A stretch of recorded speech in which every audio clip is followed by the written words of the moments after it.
Olá, nono ano, dando continuidade a exemplos, né, de resoluções das questões da atividade de vocês. Observe o polígono regular a seguir. Então, tem uma questão que está pedindo para vocês calcular a área de um losango. Então, eu coloquei na atividade de vocês a fórmula de calcular a área de um losango. Então, eu tenho a área do losango.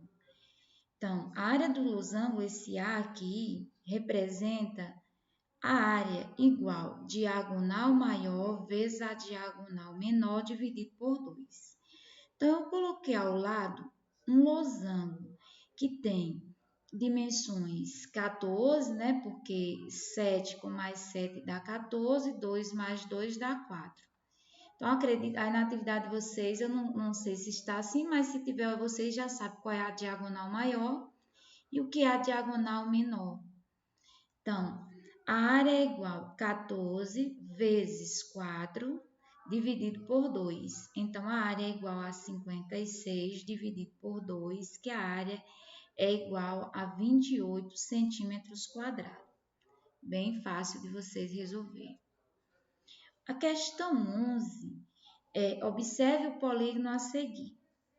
Então, nós temos aqui um trapézio retangular que tem dimensões, aqui 40 é a base maior, aqui a base menor e esse 40 centímetros a base maior, 30 centímetros a base menor e esses 20 a altura desse trapézio. Então, vamos para a fórmula. Coloquei aí também. A área é igual. Então, vocês vão colocar entre parênteses. A base maior, que é 40, mais a base menor, que é 30, vezes a altura, que é 20, dividido por 2. Primeiro, resolva o que está entre parênteses, que vai dar 70 vezes 20. Então, multiplica 70 vezes 20, que é a soma de 40 mais 30, e divide por 2. Prático também de resolver.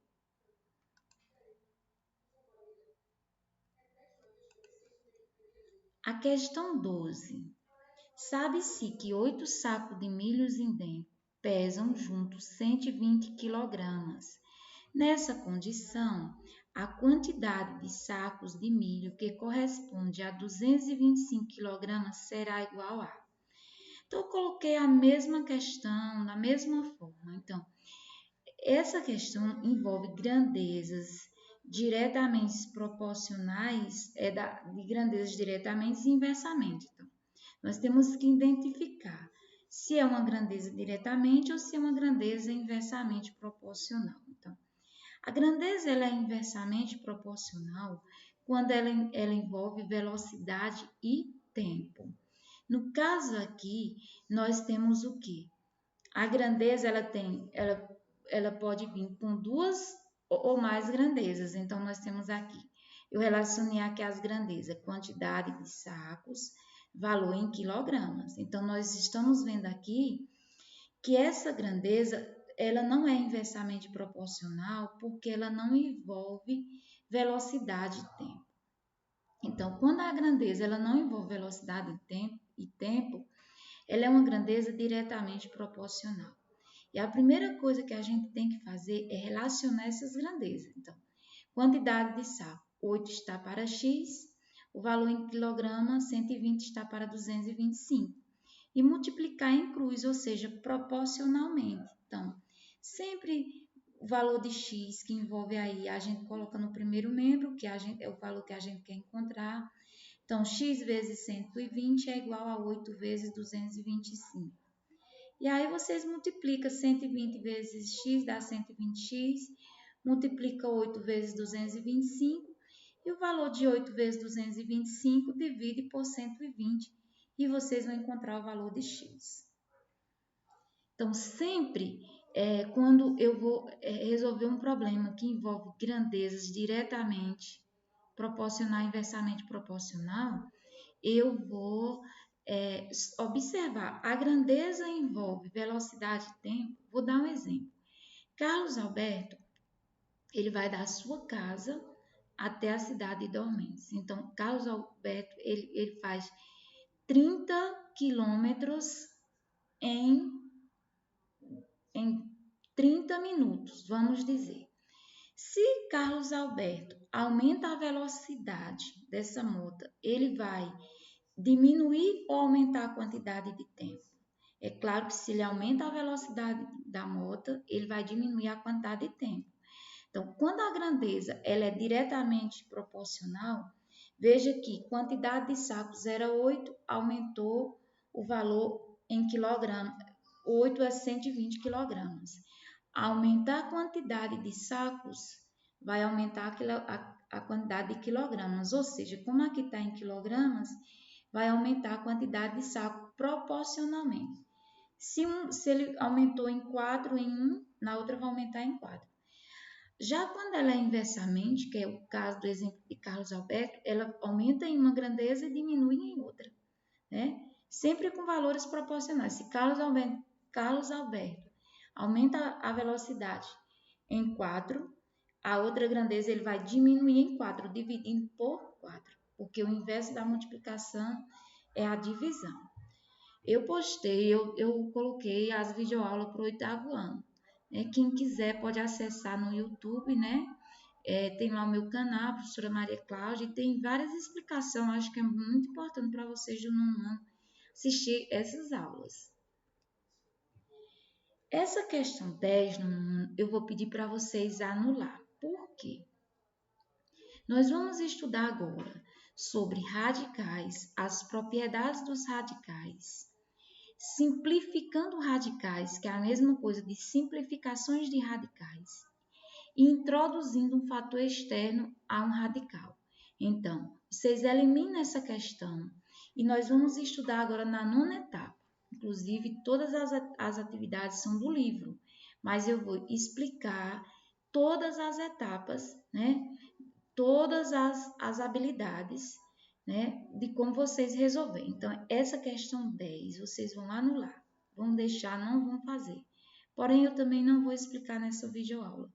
Vou deixar para essa 9ª etapa, então eu já vou explicar nesse exemplo. Mas aí nós vamos começar essa introdução bem da base para que vocês possam entender, né? Porque aquela já está bastante avançada, né? Já está com adição e subtração de radicais. Então, vocês deixam essa questão, não é para fazer a questão 10. Se quiser, quem fizer atividade online, se conseguir acertar, tudo bem, eu vou considerar. Então, vejam aí o que eu coloquei, operações e simplificações com radicais. Aqui, todos esses radicais têm a raiz cúbica exata, já que operações com radicais, onde ele não tem as raízes quadradas exatas, a gente vai fatorar, né, por fatores primos, né, fatorando esses 48, 147 e 30 por fatores primos. Então, nesse caso aqui, é dessa forma que nós vamos resolver as simplificações, mas aí eu não vou explicar agora, vou deixar para a próxima aula para vocês resolverem. Coloquei um exemplo até semelhante à da atividade de vocês. Vou deixar aqui bem pausadamente para vocês verem. Mas aí essa introdução que tem aqui ao 2 elevado ao quadrado, que ele está cortado, e vocês vão saber o porquê que cortou e porquê que ele passou a ser um fator externo, né? Ver que ele saiu. Eu multipliquei 2 vezes 3, 6. É bem simples, mas vocês deixam para nós fazer essa questão nessa 9ª etapa de atividades. Agora, propriedades da potência, que foi o que a gente trabalhou na aula passada. Então, eu coloquei várias videoaulas envolvendo propriedades da potenciação. Então, aqui eu tenho, observe a sentença, M, esse 1 não tem, porque sempre quando a base ela não tem expoente é 1, né? Você já sabe, quando a base ela não tem expoente é 1. Então, aqui é produto de uma potência. Então, aqui seria M vezes P elevado a 3. Então, eu coloco M, aqui é como se tenho 1, né? Porque ele não coloca 1, mas eu coloquei 1 vezes 3, 3. 1 vezes 3, 3. Se tivesse 2 aqui onde é 1, então vocês iam colocar o M, ficaria 2 vezes 3 multiplica por esse expoente que está fora do parênteses, ficaria 2 vezes 3, 6. Se aqui fosse um 4, p elevado à quarta potência, ficaria 4 vezes 3, 2. Um exemplo, tem outra atividade semelhante a essa para vocês resolver na atividade, bem prática de resolver.